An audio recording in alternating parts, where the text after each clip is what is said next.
TDP ఎమ్మెల్యేలు ఎంపీలు రకరకాల వివాదాల్లో వరుసగా ఇరుక్కుంటున్నారు కదా. ఎంపిక చేయడంలో లోపం ఉందా లేక చంద్రబాబును ప్రస్తుతం ఎవరు లెక్క చేయడం లేదంటారా? రాజకీయ పార్టీలు ఏ పార్టీల వివాదాలు లేవు.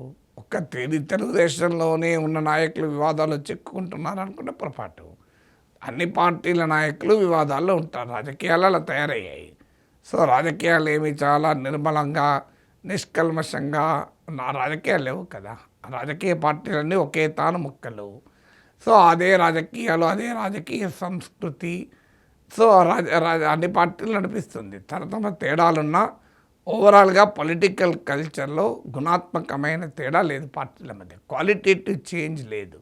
అందుకే ఒక పార్టీ నుంచి నాయకుడు మరో పార్టీకి మారుతుంటాడు. నాయకులు వాళ్ళని తీసుకుంటుంటారు, చాలా హాయిగా అడ్జస్ట్ అవుతూ ఉంటారు. కారణం ఏంటంటే ఒక రాజకీయ పార్టీ నుంచి ఇంకో పార్టీకి వెళ్తే కల్చరల్ డిస్టెన్స్ ఏమి ఉండదు. సో తమ పార్టీలో ఏ రకమైన రాజకీయ వ్యవహారాలు, రాజకీయ సంస్కృతి ఉందో ఇంకో పార్టీలో కూడా అదే రకమైన రాజకీయ వ్యవహారాల సంస్కృతి ఉంటుంది. ఇక కొంతమంది వ్యక్తులుగా చేసే తప్పులు మనం పార్టీలకు ఆపాదించకూడదు. అదేదో కొంతమంది వ్యక్తులు తప్పు చేశారు కనుక చంద్రబాబు నాయుడు సాధ కాదని, అలాంటప్పుడు వైసీపీ మంత్రులపై కూడా కొన్ని ఆరోపణలు వచ్చాయి, వైసీపీ ఎంపీలపైన ఆరోపణలు వచ్చాయి. అంటే జగన్ చేతకాడని చెప్పగలమా? ఏ రాజకీయ పార్టీలైనా వ్యక్తులుగా తప్పులు చేస్తూ ఉంటారు. ఆ తప్పుల్ని అరికట్టాలి అంటే అసాధ్యమైన పని కూడా. అందరూ తప్పులు చేయకుండా రాజకీయ పార్టీ ఎట్లుంటుంది?